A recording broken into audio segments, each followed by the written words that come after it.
No es posible imaginar un mundo más escéptico que aquel en el cual los hombres dudan de que el mundo existe. El libre pensamiento podría haber llegado a la quiebra más rápida y limpiamente, de no haber sido débilmente trabado por la aplicación de las indefendibles leyes de la blasfemia o por la absurda pretensión de que Inglaterra moderna es cristiana. Pero de cualquier modo hubiera quebrado. Los ateos militantes aún son injustamente perseguidos, pero más por ser una antigua minoría que por ser una minoría nueva. El libre pensamiento ha agotado su propia libertad. Está hastiado de sus propios éxitos. Si ahora algún libre pensador ansioso saluda a la libertad filosófica como a un amanecer, es igual al hombre de Mark Twain que envuelto en su sábana salió a ver la salida del sol y llegó justo a tiempo para ver su ocaso. Si algún pastor alarmado dice todavía que sería terrible que se extendiera la oscuridad del libre pensamiento, solo podríamos responderle con las palabras del señor H. Belloc, le ruego no se turbe previendo el incremento de fuerzas en disolución. Se ha equivocado en las horas de la noche, ya es la mañana. No hemos dejado preguntas por preguntar. Hemos buscado interrogaciones en los rincones más sombríos y en las cumbres más inexploradas. Hemos hallado todas las preguntas que se pueden hallar. Ya es hora de que cesemos de buscar interrogantes y comencemos a buscar respuestas. Pero hay que agregar una palabra más. Al comienzo de esta conversación negativa dije que nuestra ruina mental la trae la razón desenfrenada y no la desenfrenada imaginación. Un hombre no se vuelve loco por hacer una estatua de 1.600 metros de altura, pero puede volverse loco pensándola en pulgadas cúbicas. Ahora, una escuela de pensadores comprendiéndolo así, se ha abalanzado a esa verdad, creyendo hallar en ella la forma de remozar la salud paganizada del mundo. Vieron que la razón destruye, pero dicen que la voluntad crea. La autoridad ulterior reside en la voluntad, no en la razón. El punto supremo es no el por qué un hombre requiere algo, sino el hecho de que lo requiera. No tengo espacio para describir o exponer esta filosofía de la voluntad. Supongo que llegó a través de Nietzsche, que predicó algo llamado egoísmo. Por cierto, Nietzsche fue bastante ingenuo, porque renegó del egoísmo simplemente predicándolo. Puesto que predicar algo, es renunciar a ello. Primero, el egoísmo llama guerra despiadada a la vida y luego se toma todas las molestias posibles para arrojar sus enemigos a la guerra. Predicar el egoísmo es practicar el altruismo. Pero como quiera que empiece, su punto de vista es bastante común en la literatura corriente. La principal disculpa de estos pensadores es que no son pensadores, son actores. Dicen que elegir es en sí divino. De ahí que el señor Bernard Shaw haya atacado la vieja idea según la cual los actos deben juzgarse conforme al típico deseo de felicidad. Dice que los actos del hombre no son causados por su tendencia a la felicidad, sino por un esfuerzo de voluntad. No dice, el jamón me hará feliz, sino yo quiero jamón. Y en esta temía, otros le siguen aún con mayor entusiasmo. El señor John Davidson, un destacado poeta, tanto se apasiona por este asunto, que se ve obligado a escribir en prosa. Publicó sobre él una obra breve con varios extensos prefacios. Lo cual es bastante natural para el señor Bernard Shaw, cuyas obras son todas prefacios. El señor Shaw, sospecho, es el único hombre sobre la tierra que haya escrito poesía. Pero ese señor Davidson, que puede escribir poesía excelente y en vez de escribirla debe escribir complicada metafísica en defensa de esta doctrina de la voluntad, demuestra que la doctrina de la voluntad se ha posesionado de los hombres. Aún el señor H. G. Wells, a medias ha hablado en su lenguaje diciendo que el hombre debe probar sus actos no como un pensador sino como un artista, diciendo siento que esta curva está bien o esta línea debe ir en tal forma. Todos están agitados, y bien pueden estarlo. Porque por esta doctrina de la divina autoridad de la voluntad, creen que pueden liberarse de la fortaleza carcelaria del racionalismo. Creen que pueden escapar. Pero no pueden. Esta alabanza confusa a la abolición concluye en la misma destrucción confusa que la observancia de la lógica. Así como el absoluto libre pensamiento implica dudar del pensamiento en sí, exactamente así, la aceptación exclusiva del querer paraliza la voluntad. El señor Bernard Shaw no ha percibido la positiva diferencia que existe entre el viejo experimento utilitario del placer, que por supuesto es burdo y mal expresado, y lo que él sostiene. La real diferencia entre la experimentación de la felicidad y la experimentación de la voluntad consiste en que la experimentación de la felicidad es un experimento y la otra, no yo es. Se puede discutir si el acto de un hombre que se precipita desde una colina tiende a la felicidad. No se puede discutir que ese acto derive de la voluntad. Por supuesto que deriva. Se puede alabar un acto diciendo que se le había destinado a procurar placer o dolor, a descubrir la verdad o salvar el alma. Pero no se le puede alabar porque implique voluntad, porque tal alabanza no es más que decir que es un acto. Según esta alabanza de la voluntad, no se puede elegir un camino mejor que otro. Y sin embargo, la elección de un camino por ser mejor que otro es la verdadera definición de la voluntad que se está alabando. La adoración de la voluntad es la negación de la voluntad. Admirar exclusivamente la elección en sí es rehusarse a elegir. Si el señor Bernard Shaw viene a mí y me dice, quiera algo, es como si me dijera, no me importa lo que usted quiera, que es como decir, yo no tengo voluntad en general, porque la esencia de la voluntad es ser -particular. Un brillante anarquista como el señor John Davidson se irrita contra la moralidad ordinaria y de ahí invoca a la voluntad para cualquier cosa.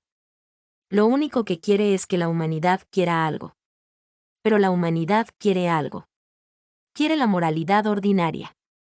Se rebela contra la ley y nos dice que queramos algo o cualquier cosa. Pero algo hemos querido. Hemos querido la ley contra la cual se rebela. Todos los fanáticos de la voluntad, desde Nietzsche hasta el señor Davidson, están realmente privados de volición. No pueden querer, apenas pueden desear. ¿Y si alguien exige una prueba? Se la puede hallar fácilmente en este hecho, que siempre hablan de la voluntad como de algo que puede dilatarse y quebrarse. Pero ocurre exactamente lo opuesto. Cada acto de voluntad es un acto de autolimitación. Desear acción es desear limitación.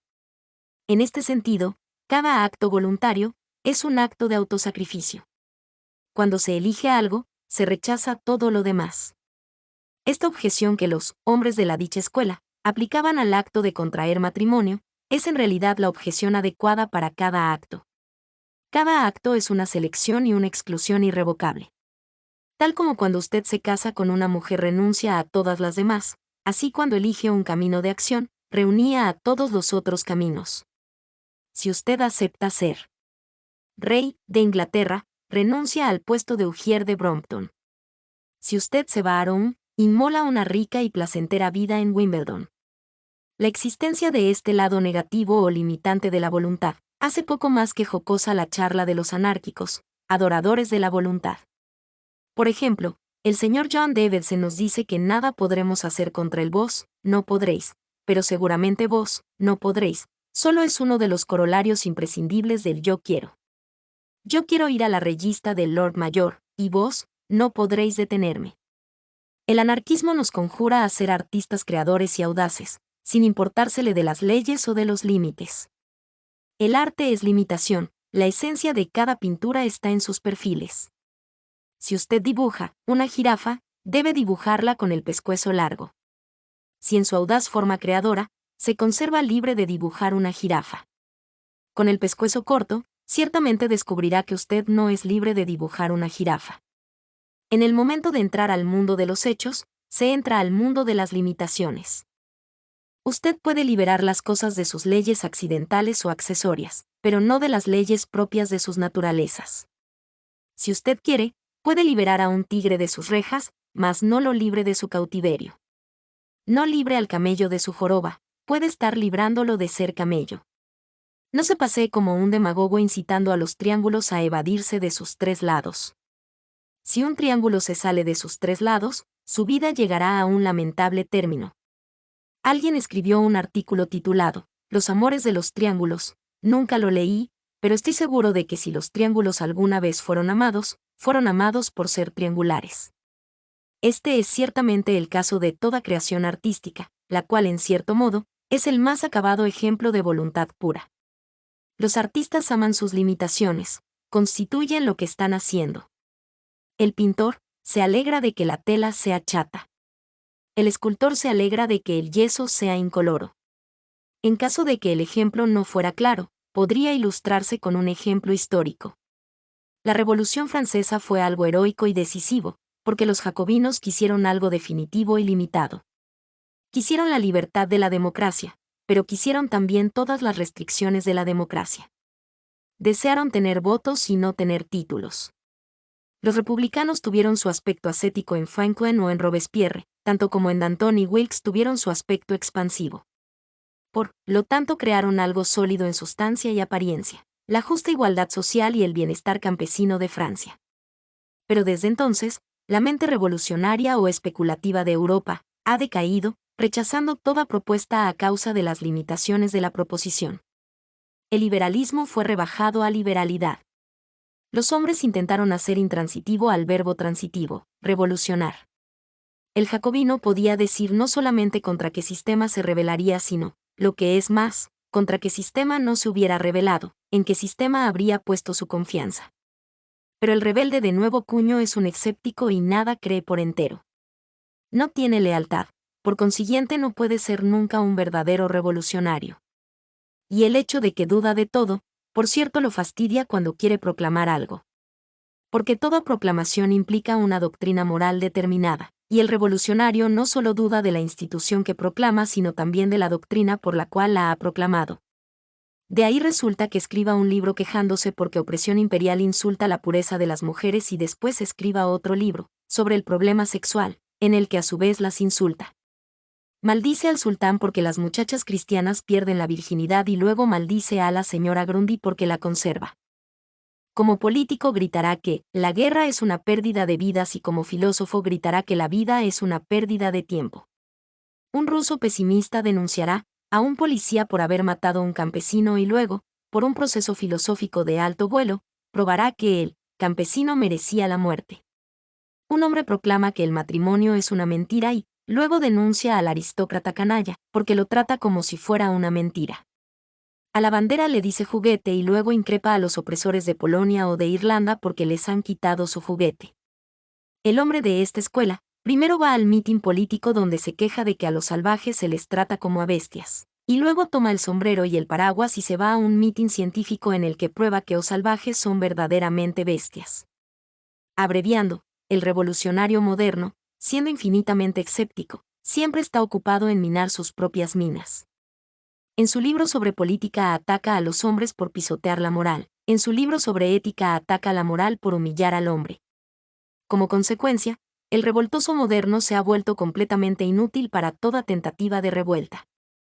Rebelándose contra todo, ha perdido su derecho a rebelarse contra algo.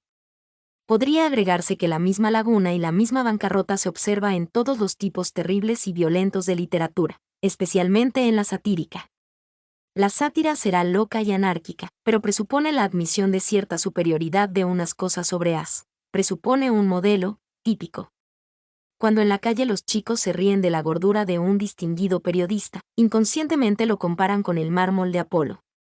Y la extraña desaparición de la sátira de nuestra literatura es un ejemplo de las cosas violentas que se desvanecen por carecer de alguna base sobre la cual ejercer violencia. Nietzsche tiene cierto talento natural para el sarcasmo. Podía burlarse a pesar de que no pudo reír, pero siempre hay en su sátira algo incorpóreo y enclenque, sencillamente porque no estaba respaldada por ningún fondo de moral corriente. Es en sí más grotesco que ninguna de sus expresiones. Pero ciertamente, Nietzsche se mantendrá como exponente del fracaso total de la violencia abstracta. El reblandecimiento cerebral que finalmente se apoderó de él no fue un accidente físico. Si Nietzsche no hubiera concluido en la imbecilidad, el nietzschismo habría concluido imbécil pensando aisladamente y con orgullo, se termina por ser un idiota. El hombre cuyo corazón no se ablande, acabará con los sesos reblandecidos. Esta última tentativa de evadirse del intelectualismo, concluye en el intelectualismo y por consiguiente en la muerte. La evasión fracasó. La admiración frenética de la ilegalidad y la adoración materialista de la ley, terminan en la misma nada. Nietzsche escala montañas vacilantes y finalmente aparece en el Tíbet. Se sienta al lado de Tolstoy en El país del vacío.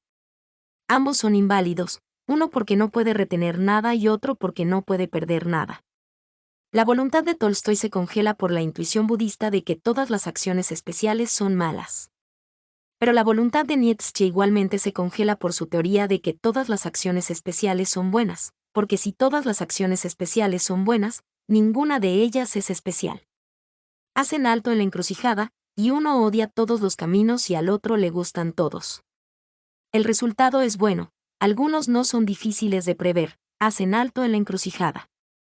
Aquí termino, gracias a Dios, el primer y más árido asunto de este libro, la revisión sumaria del pensamiento reciente.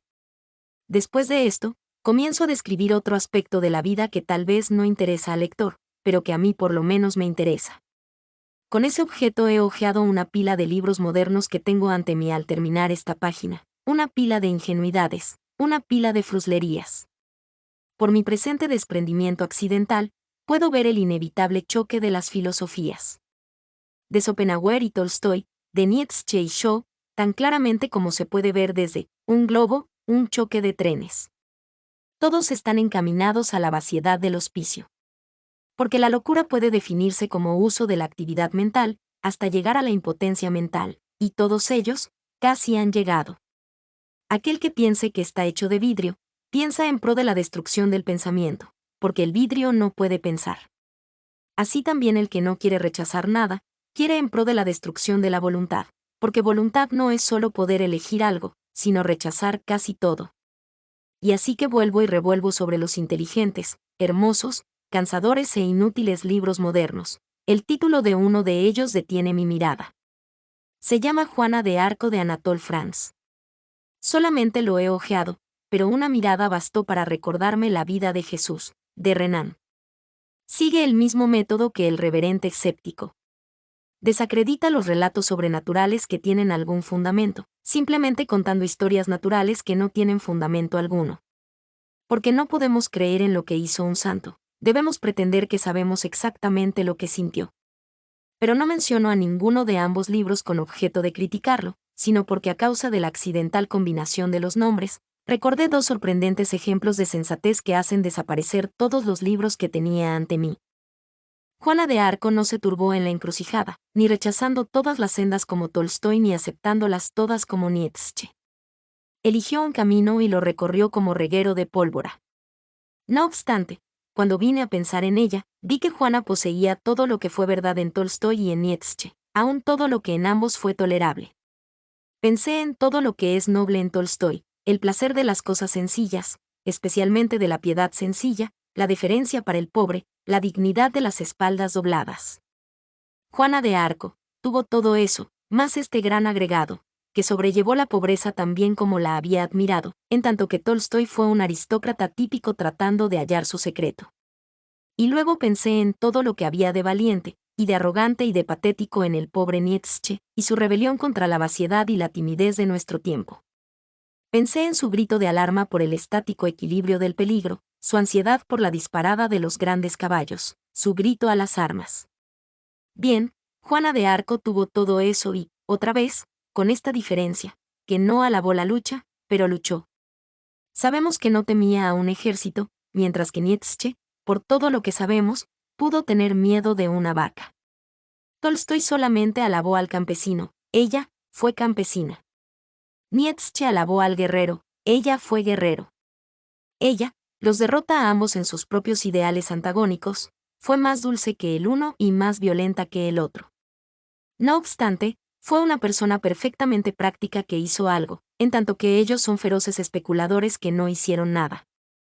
Era imposible que no cruzara por mi mente el pensamiento de que ella y su fe tenían quizá un secreto de unidad y utilidad moral, que se nos ha perdido. Y con este pensamiento vino otro más vasto y la figura colosal de su Señor, cruzó por el teatro de mis reflexiones. La misma dificultad moderna que ha sombreado el sujeto materia de Anatole France, ha sombreado también el de Ernesto Renan. Renan también aísla a la piedad del vigor, en su héroe. Renan llega a representar la justa ira contra Jerusalén, como si fuera un mero quebranto, nervioso luego de las idílicas expectativas de Galilea. Como si hubiera contradicción entre amar a la humanidad y odiar lo inhumano. Los altruistas con débiles voces denuncian egoísta a Cristo. Los egoístas, con voces más débiles aún, lo denuncian altruista. En la atmósfera actual, tales cavilaciones resultan bastante comprensibles. El amor del héroe es más terrible que el odio del tirano. El odio del héroe es más generoso que el amor del filántropo. Existe una heroica y magnífica sensatez de la cual los modernos solo pueden recoger fragmentos. Existe un gigante, del cual solo podemos ver los brazos y las piernas moviéndose en torno a nosotros. Han desgarrado el alma de Cristo en jirones tontos de altruismo y de egoísmo, y siguen igualmente desconcertados por su magnificencia insana y por su insana mansedumbre. Se han repartido sus vestiduras y sobre su túnica echaron suerte, a pesar de que su túnica carecía de costuras y era toda una desde arriba hasta abajo.